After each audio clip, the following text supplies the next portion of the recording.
Hello बच्चों, आज की इस वीडियो में हम बताने वाले हैं क्लास 7 विज्ञान। चैप्टर है 18। चैप्टर का नाम है जंतुओं में रक्त परिसंचरण एवं उत्सर्जन। जंतुओं में रक्त परिसंचरण एवं उत्सर्जन। तो बच्चों, इस पाठ के अंदर के जितने भी क्वेश्चन आंसर हैं वो सब के सब हम लिखवाएंगे। जो इधर के अभ्यास के प्रश्न हैं वो भी हम लिखवाएंगे। तो बने इस वीडियो को पूरा देखिए। अगर वीडियो अच्छा लगे तो वीडियो को लाइक कीजिए, चैनल को सब्सक्राइब कीजिए। जो इस क्लास 7 विज्ञान का लास्ट चैप्टर है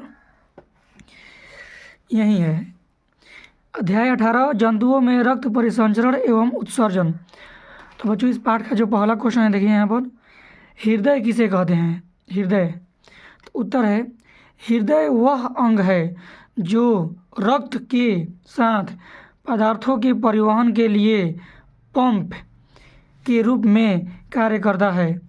यह हमेशा धड़कता रहता है।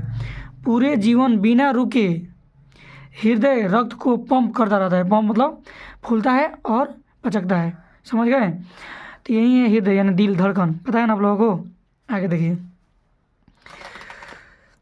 नोट है हृदय 4 कक्षों में बटा होता है, समझ गए? ऊपर के 2 कक्ष अलिंद कहलाता है और निचली 2 कक्ष निलय कहलाता है, समझ गए? हृदय 4 कक्षों में बटा होता है और ऊपर के 2 कक्ष अलिंद कहलाता है और निचली 2 कक्ष निलय कहलाता है, समझ गए? नोट कीजिए, बहुत ही बढ़िया चीज़ है ये। अगला है नोट है, देखिए 1 नंबर क्वेश्चन ये भी है। रक्त वाहिका रक्त को एक स्थान से दूसरे स्थान तक ले जाने में मदद करती है। रक्त वाहिका क्या करती है? रक्त को एक स्थान से दूसरे स्थान तक ले जाने में मदद करती है। तो कोई पूछेगा रक्त वाहिका के कार्य को बोले तो क्या बोलेंगे आप लोग? रक्त को एक जगह से दूसरी जगह ले जाती है। ये जो देखिए ऊपर वाला है इसको समझा देते हैं हम। हृदय 4 कक्षों में बटा होता है। ऊपर के 2 कक्ष अलिंद कहलाता है और निचले 2 कक्ष नीलय कहलाता है। तो यही समझना है, ऊपर के जो दोनों कक्ष होता है ना हृदय के, उसको हम लोग अलिंद बोलते हैं और निचले 2 कक्ष होता है उसको हम लोग नीलय बोलते हैं। अब देखिए ये है, हमारे शरीर में 2 प्रकार की रक्त वाहिका पाई जाती है। 2 प्रकार की रक्त वाहिका। वाहिका मतलब जो एक स्थान से दूसरे स्थान तक ले जाए। तो पहला है धमनी और दूसरा है सीरा, समझ गए? धमनी और सीरा। आगे देखिए,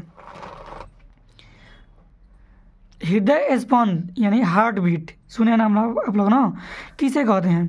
तो इसका देखिए उत्तर है हृदय की सिकुड़ने और फैलने की क्रिया को हृदय स्पंद कहलाता है, यानी हार्ट बीट कहलाता है। अगला देखिए जो नोट है, जन्म से लेकर मृत्यु तक हृदय लगभग एक दिन में 1 लाख बार धड़कता है, समझ गए? एक दिन में 1 लाख बार धड़कता है और 1 मिनट में कितना धड़कता है? बोलिए 60 से 100 बार। 60 से 100 बार याद रखिएगा। 1 मिनट में हृदय 60 से 100 बार धड़कता है और एक दिन में 1 लाख बार धड़कता है। ये जन्म से लेकर मृत्यु तक धड़कता ही रहता है, रुकता नहीं है। रुकेगा तो जानते हैं हम लोग, चल बसेंगे। आगे देखिए, उत्सर्जन किसे कहते हैं?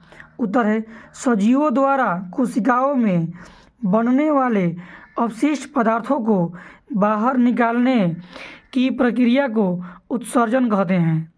सजीवों द्वारा कोशिकाओं में बनने वाले अपशिष्ट पदार्थों को बाहर निकालने की प्रक्रिया को उत्सर्जन कहते हैं, समझ गए? चलिए आगे देखते हैं।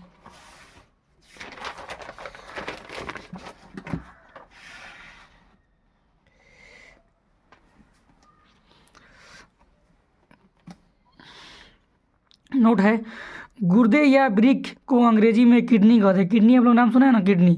एक मनुष्य में कितनी किडनी होती है? 2 किडनी होती है। तो उसको गुर्दा बोलते हैं या वृक्क भी बोलते हैं। उसको इंग्लिश में हम लोग किडनी बोलते हैं। आप लोग इंग्लिश में नाम जानते हैं, लेकिन उसको हिंदी में क्या बोलते हैं? गुर्दा या वृक्क। तो गुर्दे या वृक्क को किडनी अंग्रेजी में किडनी कहते हैं।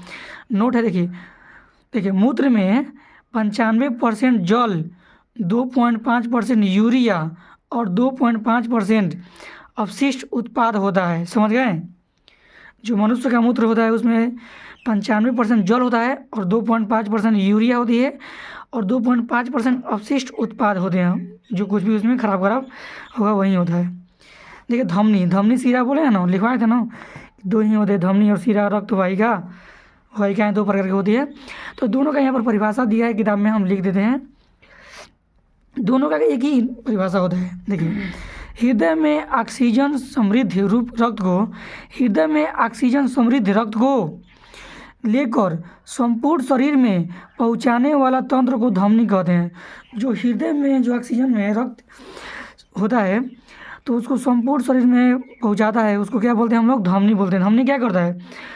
तो जो हृदय में जो रक्त होता है उसको पूरे शरीर में पहुंचाता है। आगे देखिए, प्रश्न है सीरा को परिभाषित कीजिए। उत्तर देखिए, सीरा हृदय से CO2 युक्त रक्त को ग्रहण कर फेफड़े में पहुंचाता है। देखिए, वो था जो ऑक्सीजन वाले रक्त को शरीर के चारों ओर पहुंचाता था। ये जो है कार्बन डाइऑक्साइड यानी CO2 का मतलब कार्बन डाइऑक्साइड युक्त रक्त को ग्रहण करके फेफड़े में पहुंचाता है। समझ गए?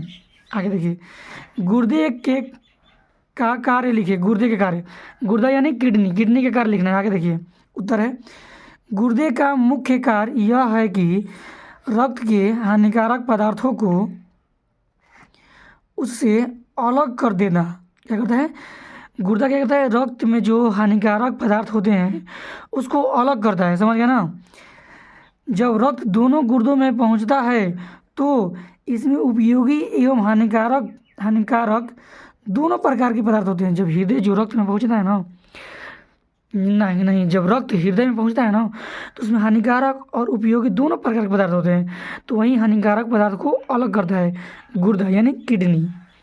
देखिए, पाठ का क्वेश्चन आंसर तो खत्म हो गया। हम देखते हैं किताब में अब क्या है।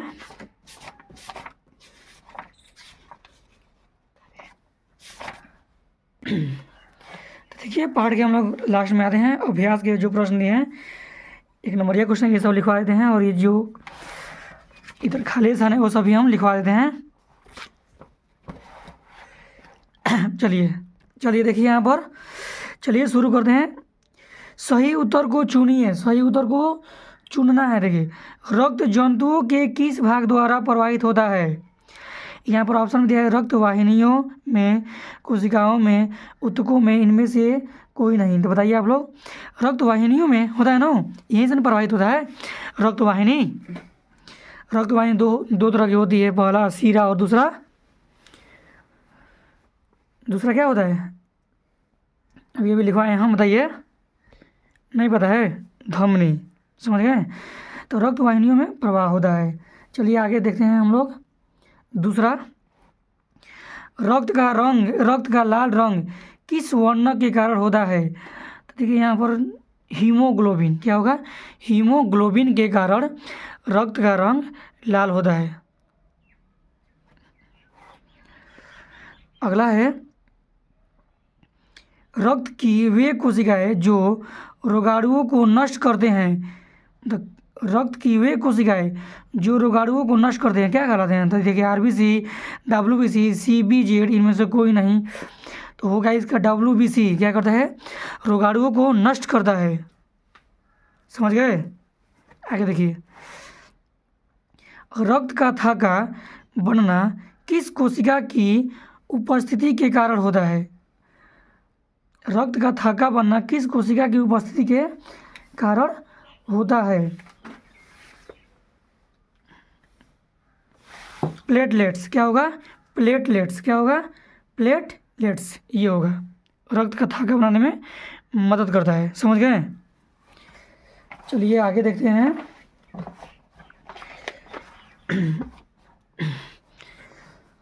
वीडियो अगर अच्छा लगा तो वीडियो को लाइक कीजिए और चैनल को सब्सक्राइब करना ना भूलें। विश्राम की अवस्था में एक वयस्क व्यक्ति की नाड़ी स्पंदन होती है। विश्राम की अवस्था में तो कितनी बार होती है? तो इसका होगा 72 बार। कितनी बार होती है? 72 बार होती है। समझ गए? 1 मिनट के अंदर होती है। आगे देखते हैं। ये जो खाली स्थान है इसको भी हम लोग भर लेते हैं।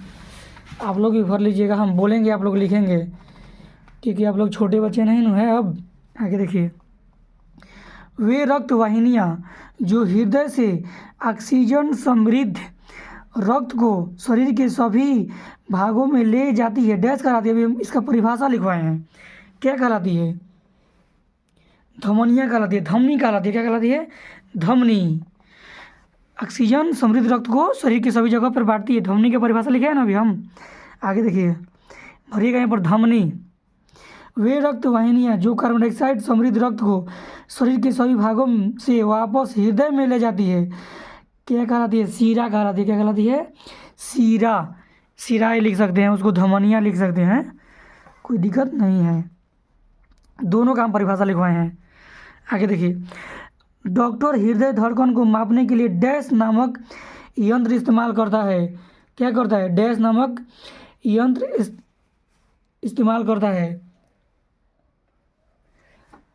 देखिए यहाँ पर हम लिख देते हैं, आप लोग को लिखना नहीं आएगा।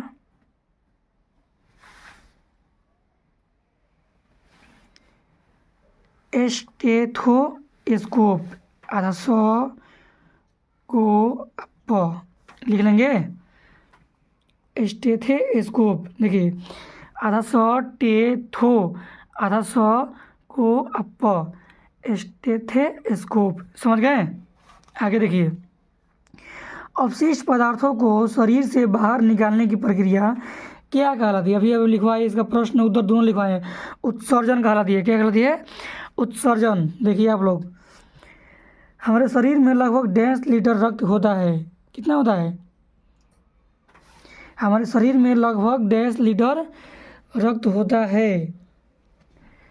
इसका जवाब आप लोग खुद दीजिएगा, हम दे दें। 5 से 6 लीटर होता है, समझ गए? 5 से 6 लीटर होता है। चलिए वीडियो खत्म हो गया। वीडियो अच्छा लगता है वीडियो को लाइक कीजिए, चैनल को सब्सक्राइब करना ना भूलें।